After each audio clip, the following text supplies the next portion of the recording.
معزز سامعین کرام، آپ سن رہے ہیں دیار اردو چینل پر پروفیسر ڈاکٹر سید سجاد حسین کی کتاب شکست آرزو، جب پاکستان دو لخت ہوا۔ 9واں باب، سازش کا بیج۔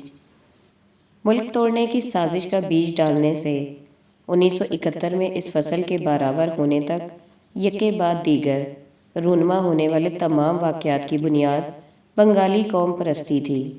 دانشوروں اور طلباء نے اس پرفریب نظریے کے لیے اپنا سب کچھ قربان کرنے کا عزم ظاہر کر کے اس کے ساتھ مکمل وفاداری کا حلف اٹھایا۔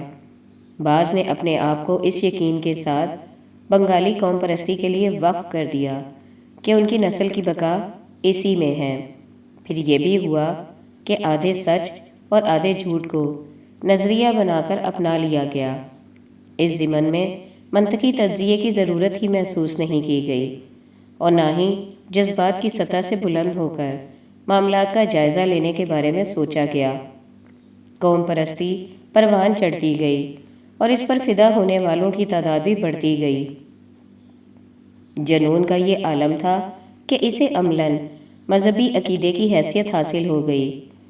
جن لوگوں نے بنگالی قوم پرستی کی مخالفت کی وہ بھی اس میں چھپی ہوئی طاقت کو نہیں سمجھ سکے اور انہوں نے بہت سے بنیادی نکات کو نظر انداز کیا جن کے باعث اس لعنت کو راتوں رات پنپنے کا موقع مل گیا۔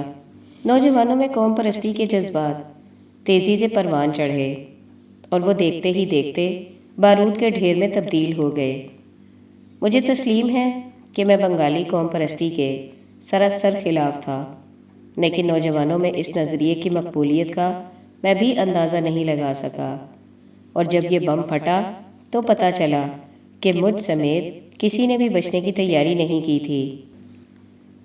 شیکسپیئر نے ایک جگہ کہا ہے کہ فطرت کو میرے معصوم لوگوں کی پرورش کی خاطر وہ سبھی کچھ لانا چاہیے جو وہ چاہتے ہیں، خواہ زہر ہی کیوں نہ ہو۔ پاکستان کے خلاف عوامی لیگ نے جس بنگالی قوم پرستی کو ہتھیار کے طور پر استعمال کیا اسے ایک فریب اور سراب کے سوا اور کیا کہا جا سکتا ہے۔ زبان کی بنیاد پر ابھاری جانے والی قوم پرستی لوگوں کو ہیروئزم کی طرف لے جا سکتی تھی، انہیں نئے آدرش پروان چڑھانے کی تحریک دے سکتی ہے، انہیں جنگوں پر اکسا سکتی ہے، فرقہ وارانہ خانہ جنگی کو راہ دے سکتی ہے اور معاشرے میں شدید بے چینی بھی پیدا کر سکتی ہے۔ مگر کیا بنگالی قوم پرستی کو معروف معنوں میں قوم پرستی قرار دیا جا سکتا ہے؟ برِ صغیر کی تاریخ کی پیچیدہ نوعیت کی وجہ سے یہ بات بلا خوف و تردد کہی جا سکتی ہے کہ اس خطے میں لوگوں کو متحد رکھنے میں مذہب اور تاریخ نے زبان سے زیادہ اہم کردار ادا کیا ہے۔ زبان کی بنیاد پر تنازعات بنگالیوں اور آسامیوں میں اور شمالی بھارت میں ہندی بولنے والے اور ہندی نہ بولنے والوں کے درمیان سر اٹھاتے رہے ہیں۔ دلچسپ بات یہ ہے کہ یہ سب 20ویں صدی میں ہوا ہے۔ 19ویں صدی میں زبان کی بنیاد پر فساد برائے نام تھا۔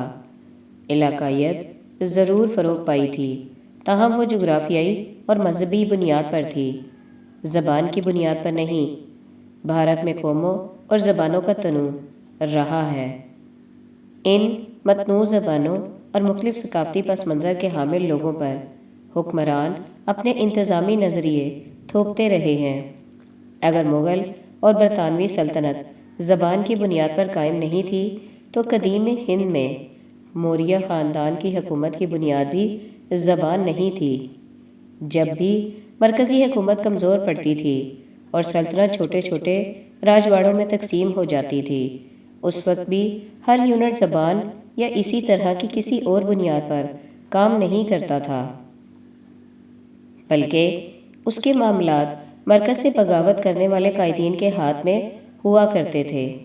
مسلمانوں کی حکمرانی سے قبل جنوبی بھارت میں چولا اور چیرا کی بادشاہت، مسلم بادشاہت میں ضم ہو جانے والی وجے نگر کی ریاست، مرہٹوں اور سکھوں کی حکومت یا پھر بنگال کی بادشاہت، یہ سب زبان کی بنیاد پر قائم ہونے والی جغرافیائی اکائیاں نہیں تھیں، بلکہ یہ سب راجواڑے تھے جن کی قیادت کسی انتہائی با اثر سردار کے ہاتھ میں ہوتی تھی اور ان کی حدود کا تعین اس کی فوجی طاقت کا مرہون منت تھا۔ سلطنت بنگال کو یہ نام زبان اور جغرافیہ دونوں کی بنیاد پر ملا۔ اس کی حدود میں بہار کے ہندی اردو بولنے والے اور شمال مشرقی بھارت میں اڑیسہ کے علاقے بھی شامل تھے۔ مشرق میں بنگال کی سلطنت آسام کی حدود تک پھیلی ہوئی تھی۔ نام کے سوا بنگال کی سلطنت میں مغلوں سے قبل کے زمانے کی ریاستوں کے مقابلے میں کوئی فرق نہ تھا۔ کسی بھی ہندوستانی یا برطانوی مورخ نے ان ریاستوں کے عروج و زوال میں زبان کے کسی کردار کا کوئی تذکرہ نہیں کیا تھا۔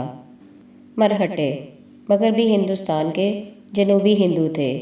سکھ بھی بڑی حد تک مذہبی جنونی تھے، کیونکہ وہ ہندوؤں سے چند صدیاں پہلے ہی الگ ہوئے تھے۔ نسلی طور پر سکھ اور پنجابی مسلمان ایک ہی ہیں۔ ہندوستان کے ہر دور میں زبانوں اور نسلوں کا تنوع رہا ہے۔ بہار کی مغربی سرحدوں سے پنجاب کی مشرقی سرحدوں تک پھیلے ہوئے زرخیز علاقے میں مختلف نسلوں سے تعلق رکھنے والے اور مختلف زبانیں بولنے والے لوگ بستے آئے ہیں۔ اگر ان علاقوں میں بولی جانے والی زبانوں کو بنیادی ہندوستانی بولی کی مختلف شکلیں اختیار کر جانے والی بولی کی حیثیت سے شناخت کیا جائے تو پھر ان نسلوں کو کیا کہا جائے گا؟ راجپوتوں کی رگوں میں خالص آریہ نسل کے لوگوں کا خون دوڑتا ہے۔ دارالحکومت دہلی، لکھنؤ، الہ آباد اور آگرہ کے ارد گرد پورے خطے میں مختلف النسل لوگ ملیں گے۔ آریاؤں کی اولادیں ترک، مغل، ایرانی اور پٹھان نسلوں میں گھل مل گئی ہیں۔ زبانوں اور نسلوں کا یہی تنوع ہمیں جنوب میں بھی دکھائی دیتا ہے۔ جنوبی ہند میں تامل، تیلگو، ملیالم اور کنٹر بڑی اور نمایاں زبانیں ہیں۔ ان زبانوں کا تعلق نسل سے نہیں، جنوبی ہند میں سب سے بڑا نسلی گروپ دراوڑ ہے اور اس خطے کی نمایاں زبانیں بھی دراوڑ ہیں۔ ان تمام حقائق کے باوجود برصغیر کی تاریخ نسلی ہے، نہ لسانی۔ شمال اور جنوب تعصب کی بنیاد پر تقسیم رہا ہے اور ان میں کشیدگی بھی رہی ہے، تاہم اسے زبان یا نسل کا تنازع قرار نہیں دیا جا سکتا۔ برطانوی راج کے دوران جنوبی ہند میں حیدرآباد کی خود مختار ریاست میں مغل، ترک اور افغان نسل سے تعلق رکھنے والے مسلمان بڑی تعداد میں آباد تھے اور یہ لوگ اردو بولا کرتے تھے۔ اس کے باوجود وہ شمال کی طرف اسی طرح شک بھری نظروں سے دیکھا کرتے تھے جس طرح ہندو یا دیگر مذاہب سے تعلق رکھنے والے دراوڑ۔ 20ویں صدی کے دوسرے اور تیسرے عشرے کے دوران جب بہار سے آباد کار بلا کر بنگال میں آبادی کا عدم توازن دور کرنے کی بات کی گئی تو مسلمانوں نے اس تجویز کی بھرپور مخالفت کی۔ برصغیر پاک و ہند آج اسی مقام پر کھڑا ہے جہاں قرون وسطیٰ میں رومن امپائر کی شخصیت برصغیر پاک و ہند آج اسی مقام پر کھڑا ہے جہاں قرون وسطیٰ میں رومن امپائر کی شکست و ریخت کے بعد یورپ تھا۔ انگلینڈ کے چیسر، اٹلی کے دانتے، فرانس کے رابیلائی لاطینی کے مقابلے میں اپنی اپنی زبانوں کا جھنڈا بلند کرنے کے باوجود اپنے آپ کو سب سے پہلے یورپین ہی گردانتے تھے۔ چیسر کو انگلینڈ کی اس جداگانہ حیثیت کا احساس تھا کہ یہ یورپ سے علیحدہ ایک جزیرہ ہے۔ اسی طرح 20ویں صدی کا اٹلی دانتے کے دور کے اٹلی سے یکسر مختلف ہے، اور پھر دانتے کی کل حب الوطنی اپنے شہر فلورنس کے گرد گھومتی تھی۔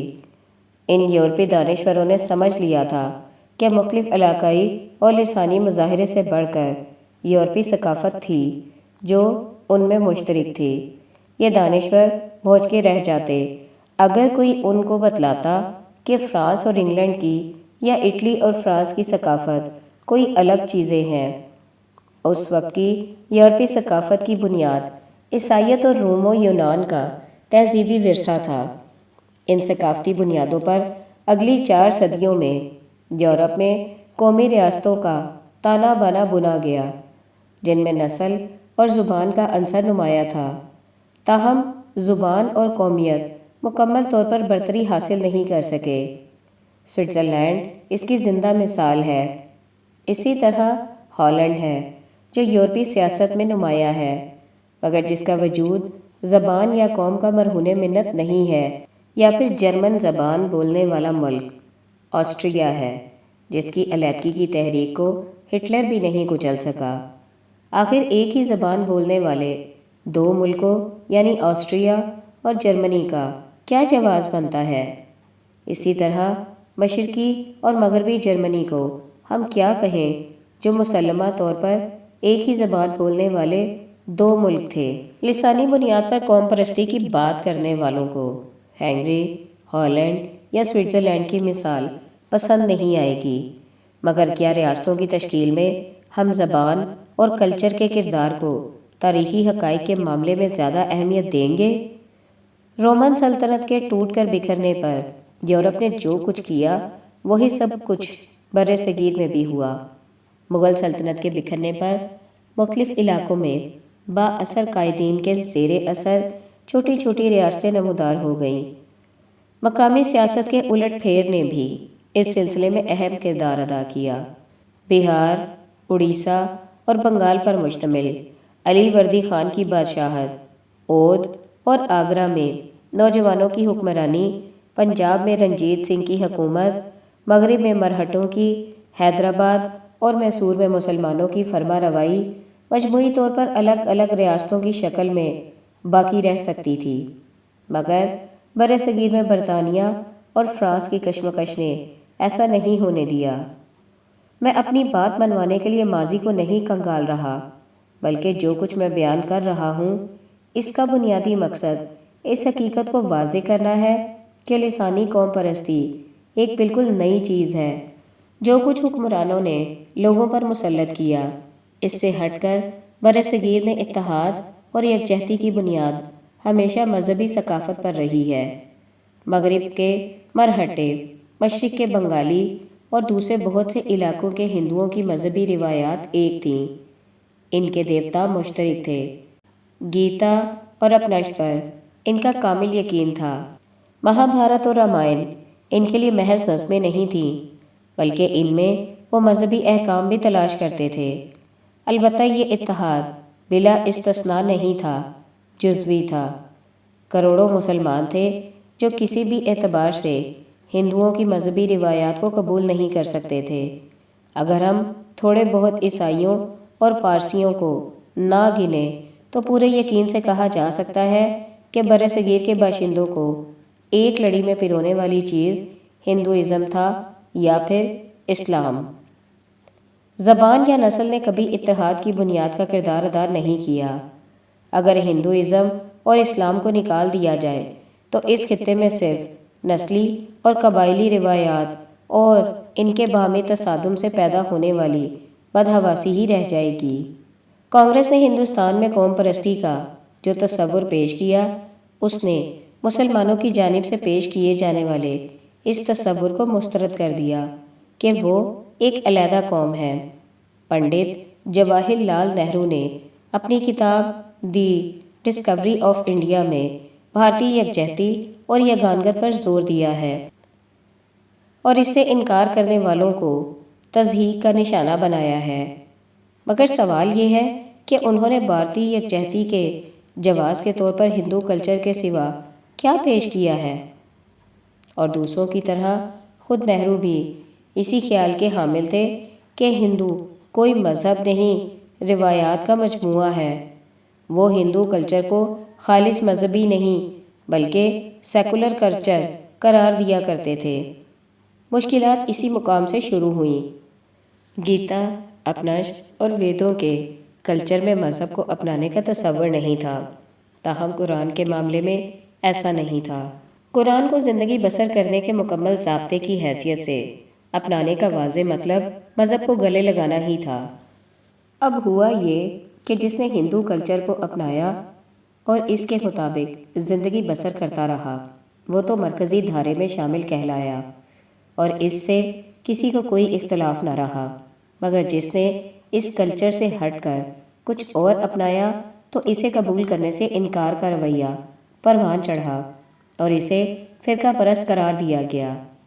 ہندو واضح اکثریت میں تھے اور یہ دعویٰ کر سکتے تھے کہ برصغیر کا اجتماعی کلچر ہی یہاں کا مذہب ہے۔ مسلمانوں کے لیے ہندوؤں کی عددی برتری کا مقابلہ کرنا ممکن نہ تھا۔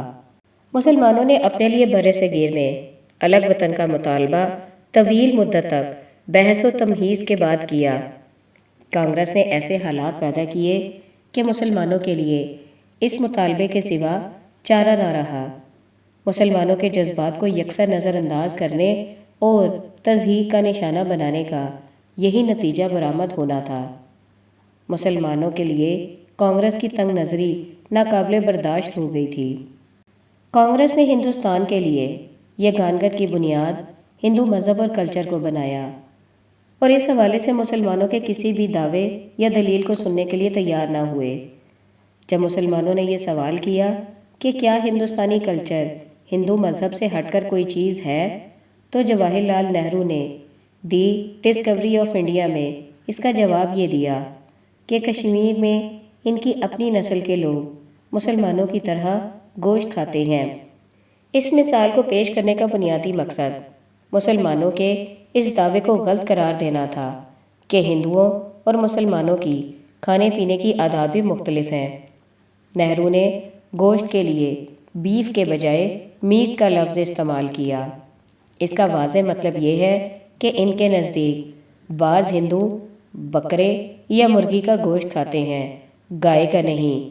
کشمیر یا بھارت میں کہیں ہندوؤں کا کوئی ایسا گروپ نہیں جو گائے کا گوشت کھانے کا عادی ہو۔ مغربی طرز فکر رکھنے والے چند ایک ہندو کھاتے ہوں تو کھاتے ہوں۔ مجموعی طور پر ہندوؤں کی کوئی آبادی ایسی نہیں جو گائے کے گوشت کو خوراک کا باضابطہ حصہ بنا کر زندگی بسر کر رہی ہو۔ جواہر لال نہرو نے کشمیر میں بسنے والے ہندوؤں کو گوشت خور قرار دے کر سفید جھوٹ بولا تھا۔ نہرو جیسے پڑھے لکھے اور جدید اطوار کے حامل شخص نے بھی اسی جھوٹ کو سیاسی مقاصد کے لیے استعمال کیا۔ نہرو کی کتاب میں ہندوؤں اور مسلمانوں کے کلچر میں تفاوت کے حوالے سے ایک اور مذاقہ خیز مثال موجود ہے۔ نہرو نے مسلمانوں کی جانب سے ہندوؤں سے ثقافتی طور پر الگ ہونے کا دعویٰ مسترد کرتے ہوئے لکھا ہے کہ انہیں ایک بڑا فرق بس یہی دکھائی دیا ہے کہ مسلمان ایسے لوٹے استعمال کرتے ہیں جن میں سے پانی نکالنے کے لیے ٹوٹی الگ سے بنی ہوتی ہے، جبکہ ہندو گول لٹیا کے استعمال کو ترجیح دیتے ہیں۔ کلچر کے فرق کو واضح کرنے کے لیے اس سے زیادہ اہم کانہ بات اور کیا ہو سکتی ہے۔ ہندوستان میں کلچر، زبان، نسل اور مذہب کا تنوع غیر معمولی رہا ہے۔ اس بنیاد پر ہندوستان کے پاس آپشن بھی اچھے خاصے تھے۔ جو لوگ برطانوی سامراج کی جانب سے انتظامی مقاصد کے لیے قائم کی جانے والی مصنوعی وحدت کو برقرار رکھنے کے خواہش مند تھے، وہ ایک ایسا وفاقی ڈھانچہ تیار کر سکتے تھے جس میں تمام اکائیاں رنگ، نسل، کلچر یا مذہب کی بنیاد پر آزاد حیثیت کی حامل ہوتی، تاہم ویسے مل کر رہتی۔ اس صورت میں ان کی انفرادیت اور خود مختاری داؤ پر لگنے سے محفوظ رہتی۔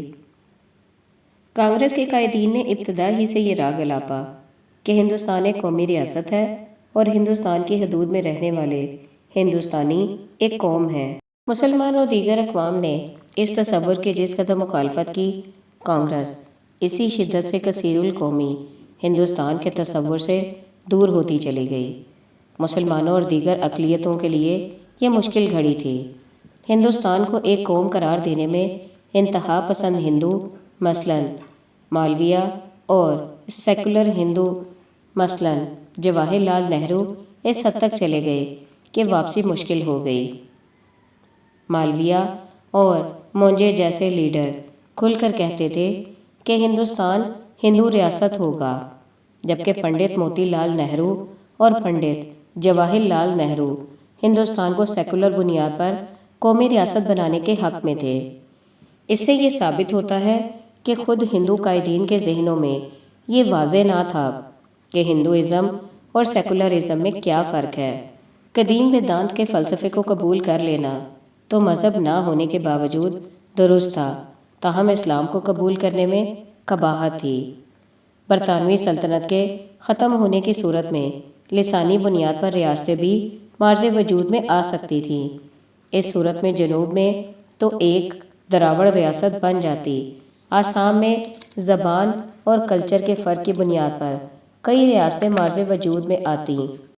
پنجاب میں پنجابی راج کرتے اور مغربی ہند میں مرہٹے اور گجرات والے۔ وسطی اور مشرقی ہندوستان میں بھی زبان کی بنیاد پر ریاستیں بنائی جا سکتی تھیں۔ وسطی اور مشرقی ہندوستان میں ایک ہی نسل کے لوگوں میں مختلف زبانیں بولنے والے گروپ تھے جو مختلف علاقوں میں رہتے تھے۔ اس کا مطلب یہ ہے کہ لسانی بنیاد پر ریاستوں کی تشکیل کوئی اچھا یا قابل عمل حل نہیں تھا۔ اگر ریاستوں کی تشکیل میں نسل سے زیادہ زبان اہم ہے تو پھر برصغیر میں جتنی بھی زبانیں ہیں اتنی ریاستیں ہونی چاہیے تھیں۔ کانگریس نے زبان کی بنیاد پر ہندوستان کو ایک انتظامی اکائی کی حیثیت سے برقرار رکھنے کی کوشش کی، تاہم ساتھ ہی ساتھ یہ بھی واضح کر دیا کہ ہر زبان کی بنیاد پر الگ ریاست کے قیام کی اجازت نہیں دی جا سکتی۔ کانگریس نے ابتدا ہی سے اس بات پر زور دیا کہ برطانیہ نے ہندوستان کو جس شکل میں چلایا اسی شکل میں اسے برقرار رکھتے ہوئے قومی ریاست میں تبدیل کرنا چاہیے۔ انتظامی طور پر وفاق کے برقرار رکھنے کے باوجود اس کے انتظامی یونٹ اپنی نوعیت کے اعتبار سے تو قومی ریاستیں ہی ہوتی۔ یہ بات نہیں بھولنی چاہیے کہ 1935 کی آئینی اصلاحات کے تحت ہندوستان سے برما کی علیحدگی کی کانگریس نے مخالفت کی تھی۔ واضح رہے کہ برما ثقافتی یا لسانی اعتبار سے کبھی ہندوستان کا حصہ نہیں رہا۔ کانگریس کے لیڈر عظیم تر ہندوستان چاہتے تھے جس پر وہ برطانوی سامراج کے ختم ہونے پر حکومت کریں۔ مسلمانوں کی جانب سے علیحدہ ریاست کے قیام کے مطالبے کی مخالفت بھی اسی بنیاد پر کی گئی۔ ہندو چاہتے تھے کہ برطانوی حکمرانوں کے جانے کے بعد پورا ہندوستان انہیں ملے اور وہ اس پر بلا شرکت غیرے حکومت کریں۔